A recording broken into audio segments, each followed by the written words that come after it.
Hi, this is Pepper Lewis. Like you, I was surprised about all the events related to the birds around the world and how they've been falling from the skies. And I want to thank you for sending the emails of concern, the phone calls, and the postings on Facebook. I want you to know that I received them all and sat with them, with Gaia, asking for a response or an answer to help us with our understanding. And so I wanted to bring that to you here now in this audio format, which is the soonest way that I could think of to give you as many details as possible. And I hope to be able to follow that up with a video sometime next week. So please look for it on YouTube, and I'll offer you more details upon that as soon as I have them. Here's Gaia.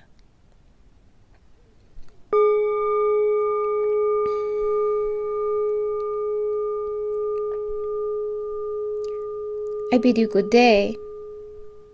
I ask you to orient yourselves, or better put, to reorient yourselves directionally. Imagine that now, before you are able to look forward or to think about the next future moment, just before you are able to do that, a moment strikes in which for that moment you become omnidirectional, or in essence part of every potential future, so much so that the next step can be in almost any direction. Well, in one way you might imagine that to be very liberating, very freeing. But it can also be very confusing, because in one moment, the potential future that you know now becomes almost invisible in favor of all potential futures. And so you are uncertain how to take the next step, perhaps, or even how to take the next breath, or, in this case, how the beat of the heart, then, is silenced and stopped. In essence, this is what has taken place, and not only for the birds, mind you, for they are but an example of all of life. It is for humanity to take note as well. To be specific, then, the earth passes through or receives at times what can best be called a shock wave. Well, if you know already that there are earthquakes, eruptions of different sorts, and even rogue waves in the ocean, caused by circumstances and energies that move waters and elements in ways beyond considered normal, well, the same is true, then, of the other elements. In this case, the same is true of the element of air, and the pockets of energetic air that create almost what could be a sonic boom, but one that exists beyond the sound barrier as you know it now, beyond the audible range. That which takes place beyond the audible range then becomes a shock wave. And this wave of energy moves through the earth, or the earth moves around the wave to encircle it. In order to imagine this, fathom then that a thread passes through the eye of the needle. But if you were the thread, you would not say, "Oh, I am a thread passing through the eye of the needle." Instead, you may say, "A needle, or the eye of the needle, is encircling what I am." In this case, then, both the shock wave passes through the fields of the earth, within and without, and the earth at the same time encircles or absorbs that field as well. This is what has taken place. It is not new to the earth, this I tell you, However, this would be of high magnitude, comparatively speaking. Just as you measure your earthquakes in magnitude, shock waves of this nature can also be measured, and this one to a high degree then. But it is not a new phenomenon. It is, however, one that will more than likely take place more often now, particularly because the earth and how it is poised at this time. An intense field of energy disorients almost everything upon the earth, but in this case particularly because of how it moved through the fields, all of the birds then that were in flight at the time were the ones most affected. Hence you have seen the falling from the skies in this way. Those that in some way were attached to the earth, be it to a branch, be it to a line, be it to the earth, these were not as affected. They were not as disoriented. I tell you as well that other animals were also moved or reoriented based upon this shockwave, as were certain plant. This particular form of shockwave is strong enough in essence to move a season, to shift a season's arrival by as much as 1 day, by as much as a 24-hour cycle.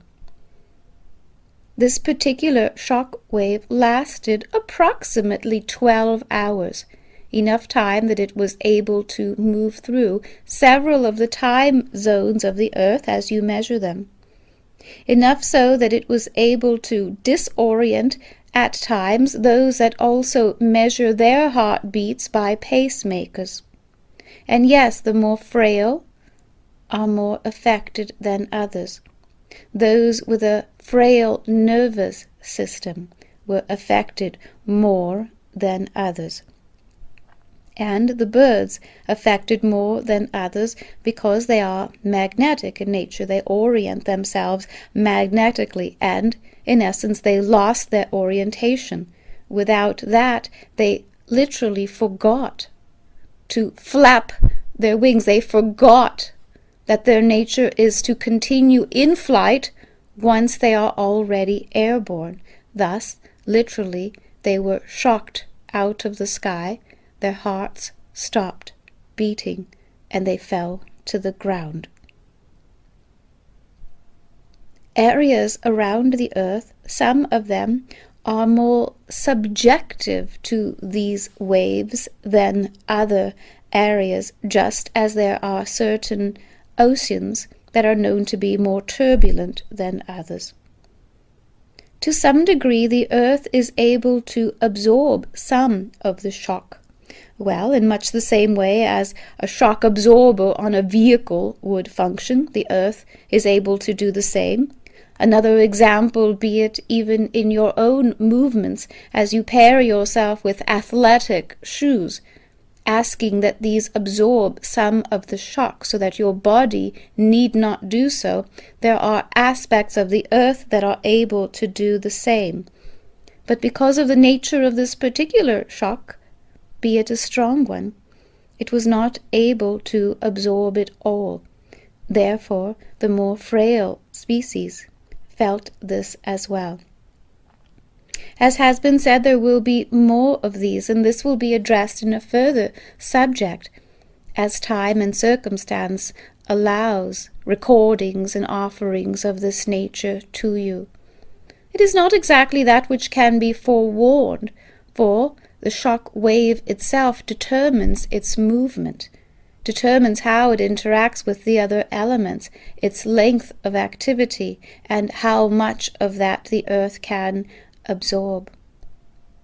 But indeed, the earth is repositioning itself now relative to the cosmos, relative to the center of the universe, and relative to all things upon and beyond the earth.